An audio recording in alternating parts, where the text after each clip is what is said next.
பாருங்க, அவர் என்ன எழுதியிருப்பாரு, அவர் அந்த மனசுல கனல் இருந்ததுல, அந்த கனலை வந்து போக்குறதுக்காக ஒரு கையெழுத்து போட்டார். யாரு? ஏழை குடும்பத்துல ஒரு தச்சரோட பிள்ளையா இருந்தவர் அந்த நாட்டோட அதிபர் ஆனார். அவர் வேற யாரும் இல்ல, எவ்வளோ பேர் அமெரிக்க அதிபராக இருக்காரு. ஆனா இன்ன வரைக்கும் அமெரிக்க அதிபர்னா நம்ம லிஸ்ட்ல ஃபர்ஸ்டா இருக்கிறவர் ஆபிரகாம் லிங்கன் அவர்கள் தான். சின்ன ஏழை குடும்பத்தில் பிறந்தவர். அவர் நினைச்சிருந்தா எங்க அப்பா படிக்கல, நானும் படிக்க மாட்டேன்னு நினைச்சிருக்கலாம். அவர் படிச்சாரு.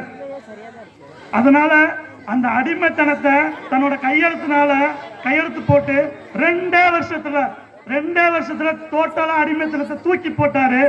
இதனால இன்னைக்கு வந்து அந்த அமெரிக்க அரசு வந்து வல்லரசு. அவர் மட்டும் அவரோட கனவு வந்து எரியாம இருந்திருந்தா அந்த அமெரிக்கா வந்து இன்னும் சின்ன நாடாதான் இருந்திருக்கும். இந்த அளவுக்கு உலக வல்லரசா அமெரிக்கா சொன்னா இப்ப எல்லா நாடும் கேக்குது. என்னது? அமெரிக்கா சொன்னா இப்ப எல்லா நாடும் கேக்குது. காரணம், அப்ப வந்து அந்த அடிமைத்தனத்தை போக்கி அந்த தச்சரோட பிள்ளை ஒரு கையெழுத்து போட்டார். அதனால அவருக்கு அதிபர் பதவி கொடுத்து அவரோட பதவினால மிகப்பெரிய செல்வாக்கு, திரும்ப மறுபடியும் 2வது தடவை அதிபர் ஆனாரு. என்னவோ தெரியல, அந்த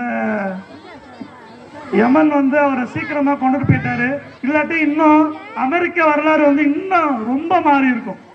ஸோ இது வந்து ஒரு சின்ன ஃபர்ஸ்ட் கருத்து. இன்னொரு கருத்தை மட்டும் சொல்லி முடிச்சிடறேன்.